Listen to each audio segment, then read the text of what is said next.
All right, people, the Penn State scandal. Now, I don't know what took Penn State so long to realize the mistake anyway. Joe Paterno was probably the worst coach in collegiate football history. Do you realize this guy went from 1998 to 2011 without winning a goddamn game? He had a stretch where he lost 111 straight games. And Penn State did not fire him. It took for them to finally realize what was going on, and they had no choice but to get him out there when it was exposed by the public what happened for them to fire him because of the pedophilia going on over there. But the 111 straight losses that they suffered because of his inept coaching, they didn't even fire him. So what kind of program is Penn State right now to let a football coach go 111 straight games without winning and then still keeping his job? You know why? They couldn't fire him. They wanted him out of there years ago. They couldn't. And the Paterno family talking about legacy. Let me explain something about legacy, this and that. Legacy is the last thing on your fucking minds right now. You should be wondering why your father, your husband, your grandfather, whatever, seen this shit happen and didn't report it in. That's what you should be wondering.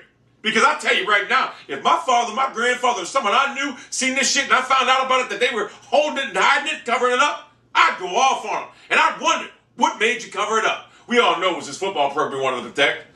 So, Penn State, you got punished severely. A lot of people say they wanted a death penalty. Well, I got news for you. This death penalty here, this is worse than a death penalty. This is like the death penalty that, what's his name?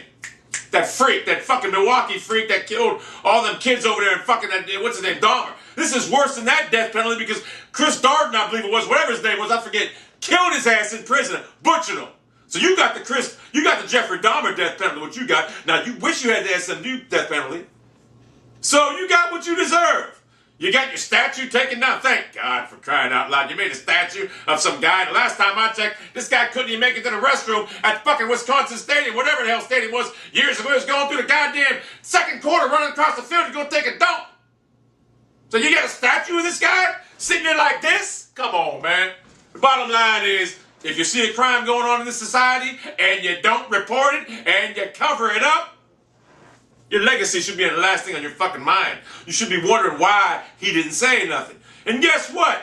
If he would have said something when it happened right now, your program would have been blemished for maybe 6 to 8 months a year at the longest. And now, guess what? Your program ain't going to recover.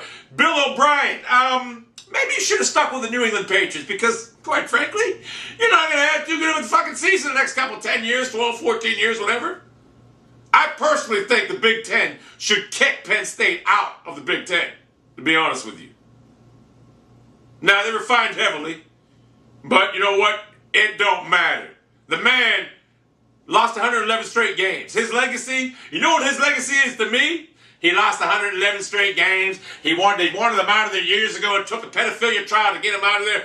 And also, his legacy to me is that now what happened, in hindsight, looking back on it, the man didn't say a fucking word.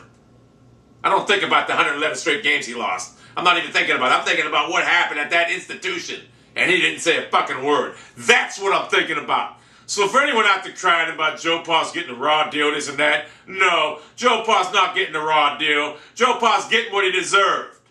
Should have said something in 98. Because I'm going to tell you something right now. If my cameraman came out and I found out he was doing what Sandusky was doing, believe me, it'd be a different story now, wouldn't he? Wouldn't have been my cameraman, I'd probably be in jail right now. I wouldn't accept that shit. You let little kids, children, whatever, come to your institution and you knew about what was going on. But your football program, your institution of learning of footballology was more important than them children. And now, consequently, looking back in hindsight, you should have said something, because if you did, 6 months a year, maybe 2 years at the most, it would have been all forgotten about. You know what they would have said right now in 2012? What happened in 98 with that? They wouldn't even mention it. They wouldn't even have cared, because you know what would have been over with. But now, no one will ever forget about the Penn State scandal. And you got no one to thank but Joe Paterno for allowing this to go on, because you know what? Like I said, it should have never fucking happened as long as it did. Quite frankly, I think Penn State got off rock easy. I think they should have got maybe a 20-year ban. I think they should be fined $400 million. That's what I think. But then again, I'm not in the NCAA right now, NC2A. The bottom line is, when you fuck up in this society, in most cases, outside of the Casey Anthony case, you usually get penalized severely. And in this case, Penn State, You fuck with the bull, you got the horns. Now you have to accept it. It's a new era in Penn State. Maybe Bill O'Brien, in 20 years from now, you'll look back and say Bill O'Brien is one hell of a coach. I hope so for Penn State's sake. Other than that, chalk it up as a tough loss. Tougher than any loss you. Tougher than all them 111 straight losses that Joe Paterno gave you guys from 98 to 2011. You're damn right. You're damn right. You would have been a hurt.